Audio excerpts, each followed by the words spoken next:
로마서 1장 26절입니다. 이 때문에 하나님께서 그들을 부끄러운 욕심에 내버려 두셨으니 곧 그들의 여자들도 순리대도 쓸 것을 바꾸어 영리로 쓰며. 그 하나님께서 그 치욕의 불행한 마음 안에 그 자신들을 버려둔 것을 통해서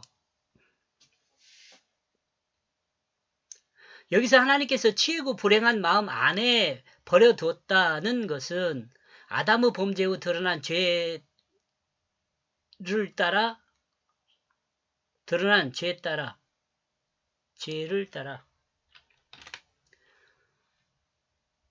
타고난 성향으로 행동하게 되었다는 것입니다. 이 복잡하게 설명했지만은 자기중심으로 변했다는 거죠. 불행한 마음이죠. 그리고 타고난 성향을 따라 행동하는 것은 타고난 죄를 따라 행동하는 인간의 모습을 이야기합니다.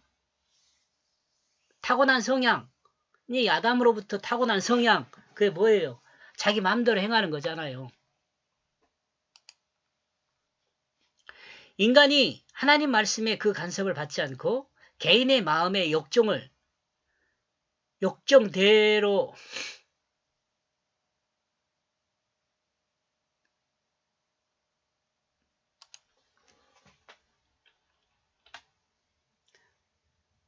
욕정인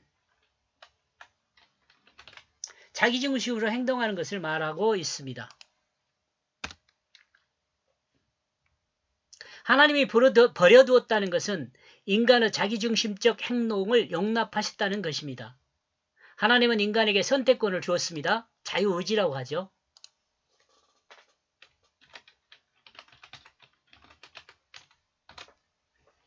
하나님이 선택권을 주신 목적은 사람이 하나님 말씀에 순종할 수 있는 선택권을 줬다고 말을 합니다. 그러니까 이 선택권, 이것은 자유의지는 이렇게 생각하면 돼요.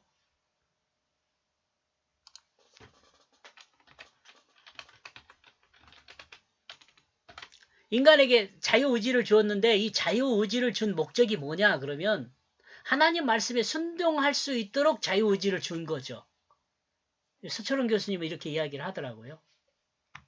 자유의지를 준 목적이 하나님 말씀에 순종할 수 있도록 하는 그 선택권을 준 거다. 그런데 인간은 이 선택권을 하나님의 말씀을 불순종하는 것으로 선택하셨습니다. 선택하셨던 것이 아니라 선택했습니다. 물론 여기서는 사탄의 유혹이 있었습니다. 인간은 하나님의 말씀을 불순종하여 각 개인의 자기중심적 사람이 되었습니다. 이 사탄의 유혹에 넘어가서요. 이런 결과로 아담과 하와는 자신을 보호하기 위해 자기의 잘못을 다른 사람에게 전가하는 변명을 하게 되었습니다. 여러분이 알고 있죠? 이 내용은. 이런 점은 과거나 현재나 미래에도 동일하다는 생각입니다. 자기의 잘못이 아니라 타인의 잘못이라는 변명은 하나님 말씀을 순종하는 길이 아닙니다. 이는 자신에게는 문제가 없는데, 그런 말이에요. 이는 자신은 문제가 없는데 다른 사람이 문제가 있다는 것으로 주장하는 이기적 생각에서 나온 것이죠. 변명이라는 것은. 다른 사람에게 이 탓을 돌리는 거예요. 그러나 안타깝게도 모든 사람은 자기중심의 생각이 옳은 것으로 또는 진리로 생각하는 어두운 마음 안에 있습니다. 본문에서 이와 같은 사실을 확인하면서 우리가 생각할 수 있는 것은 그리스도인은 하나님 말씀이 자신을 붙들어 주심을 소망하고 기대해야 한다는 것입니다. 하나님이 사람을 하나님의 말씀 안에 있도록 붙들어 주시면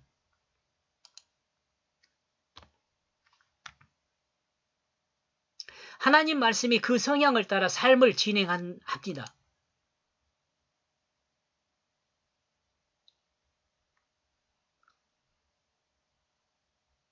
하나님 말씀의 그 성향인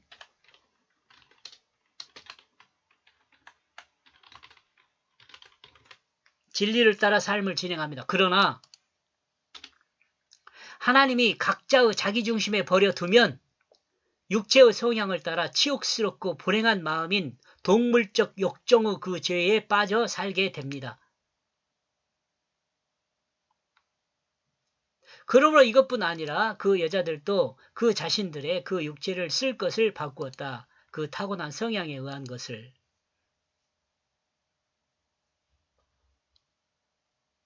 사람의 마음이 사람의 몸을 사용하게 됩니다. 그렇죠? 그러므로 마음이 하나님 말씀 안에 있으면 하나님 말씀을 행하는 사람이 되지만 마음이 욕망인 자기중심에 있으면 그는 욕망이 육체를 사용하는 사람이 되게 되겠죠. 인간의 남녀는 각각의 이 한 인격으로 존재합니다. 모든 사람은 뭐 남녀가 둘이 합해서 한 인격이 되는 게 아니고 남녀 각각 한 인격이 되는 거죠. 그러나 남자와 여자와 관계는 각각이 한 인격으로 관계하는 것이 그 출발이죠. 한 인격으로 같이 출발하는 거예요. 그리고 남녀 관계는 생육하고 번성하라는 하나님의 명령을 행하는 관계가 됩니다.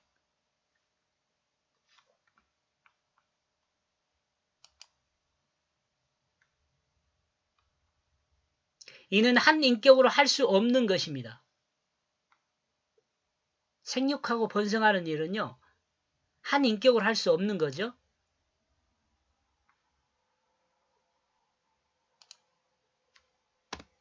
남자와 여자는 두 인격이 한 마음이 된 결과로 새로운 인격이 존속되게 하는 그 일을 감당하는 것입니다. 남자와 여자라는 두 인격이 한 마음이 된 결과로 새로운 인격이 존속하게 하는 그 일을 감당하게 됩니다.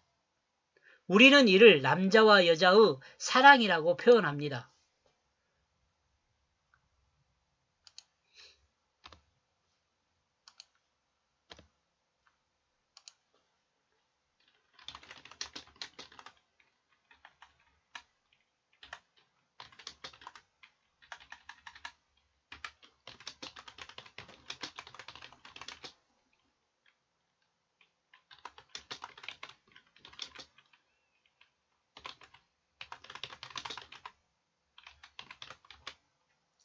그리고 이 사랑의 결과가 새 생명을 탄생하게 하는 거죠.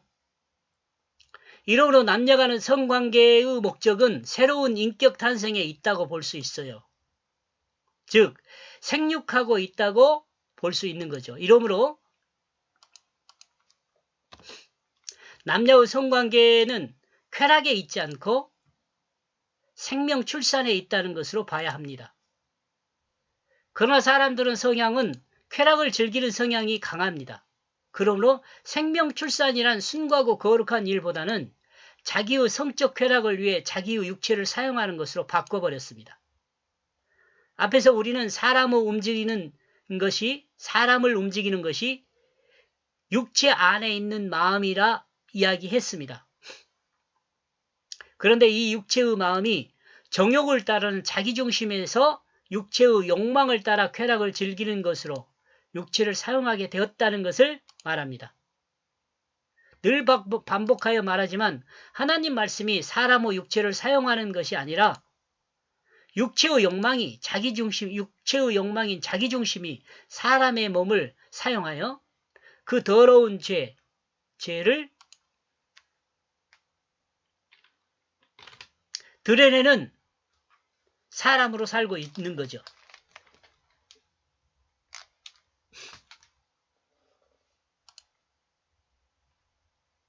본문에서 이와 같이 살고 있는 사람은 남자가 아니라 여자라는 점을 지적하고 있습니다.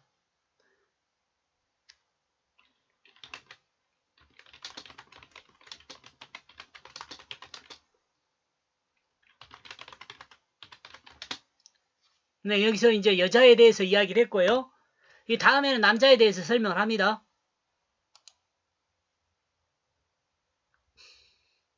여기까지 보겠습니다. 고맙습니다.